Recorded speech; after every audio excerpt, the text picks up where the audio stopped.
আসসালামু আলাইকুম। স্ক্রিনে দেখতে পাচ্ছেন আমার স্মার্টফোন দিয়ে কিন্তু আমার এসএসসি বা এইচএসসি পরীক্ষার রেজাল্ট কিন্তু খুব সহজে দেখে নিচ্ছি। এখানে কিন্তু কোনো খরচ হয় না, শুধুমাত্র একটা ওয়েবসাইট ভিজিট করেই কিন্তু আপনারা এগুলো দেখে নিতে পারবেন। তো আপনাদের কিন্তু কিছুদিন আগে পরীক্ষা হয়ে গেছে, পরীক্ষার রেজাল্ট কিন্তু কিছুদিন পরেই দিবে। তো আপনারা এই ভিডিওর মাধ্যমে দেখে নেবেন কিভাবে আপনারা নিজেদের রেজাল্ট দেখবেন। এখানে লক্ষ্য করছেন, এখানে অনলাইন মার্কশিট সহ কিন্তু আমরা রেজাল্টটা পেয়ে যাচ্ছি। তো কিভাবে আপনারাও দেখবেন, চলুন ভিডিওটা শুরু করা যাক। ওকে, রেজাল্টটা দেখার জন্য শুরুতে আপনারা কি করবেন, আপনাদের মোবাইল ফোনে গুগল অথবা ক্রোম যে কোনো একটা সাইট বেছে নেবেন। তো দেখতে পাচ্ছেন আমরা গুগলটা ওপেন করে নিয়েছি। ওকে, এখান থেকে ওপেন করার পর এখানে সার্চ বারটা সিলেক্ট করে দিবেন, এখানে লিখে দিবেন ই বোর্ড রেজাল্ট, একসাথে লিখে দিবেন। দেখতে পাচ্ছেন ছোট্ট একটা কথা, ই বোর্ড রেজাল্ট। তো ই বোর্ড লিখলেই কিন্তু লেখাটি নিচে চলে আসছে। জাস্ট এখান থেকে আপনারা কি করবেন, সার্চ দিয়ে দিবেন। তো দেখতে পাচ্ছেন এখানে সার্চ দেওয়ার সাথে সাথে কিন্তু টেলিটকের প্রথম একটা ওয়েবসাইট চলে আসছে, যেখানে দেখতে পাচ্ছেন ই বোর্ড বাংলাদেশ লেখা রয়েছে।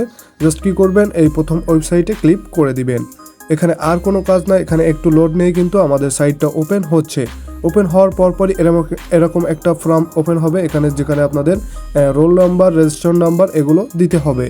তো এখানে একটু জুম করে নেবেন, 2 আঙুল দিয়ে এখান থেকে কিন্তু জুম করা যাবে। জাস্ট কি করবেন, জুম করে নেবেন।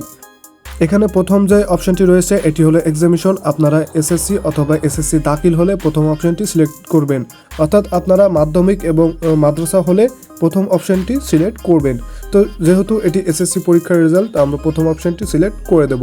তো এখানে দেখতে পাচ্ছেন সিলেক্ট করা রয়েছে, জাস্ট এরপরে আমরা ক্লিক করে দেব। তো এরপরে রয়েছে ইয়ার, দ্বিতীয় অপশনে ইয়ার অর্থাৎ কোন বছরে আমরা পরীক্ষা দিয়েছি।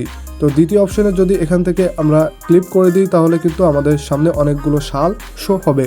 তো দেখতে পাচ্ছেন এখানে সালগুলো শো হচ্ছে, এখানে কোন সাল থেকে আপনি পরীক্ষা দিয়েছেন।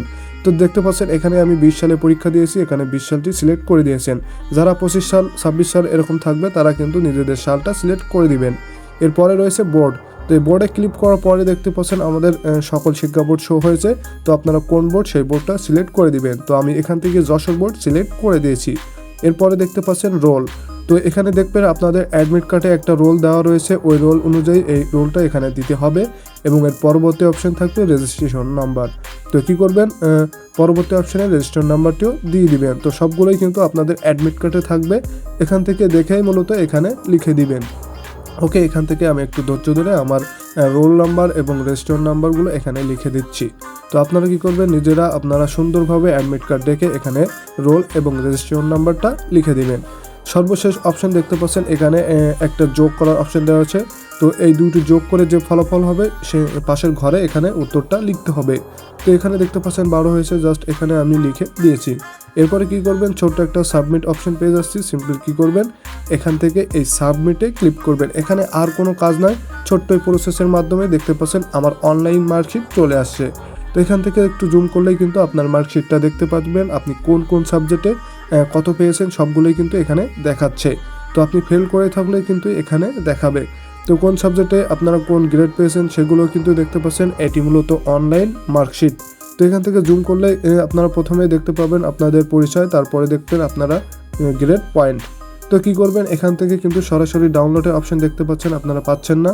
তো এখানে ট্যাপ করে ধরবেন, দেখবেন ডাউনলোড অপশন চলে আসবে। না আসলে কি করবেন, এখান থেকে একটা স্ক্রিনশট নেবেন, নিয়ে গ্রুপ করে আপনারা নিজেরা সংরক্ষণ করে রাখবেন। ওকে, আজকে ভিডিও পর্যন্তই। ভিডিওটা ভালো লেগে থাকলে ছোট্ট এই চ্যানেলটি সাবস্ক্রাইব করে পাশে থাকুন।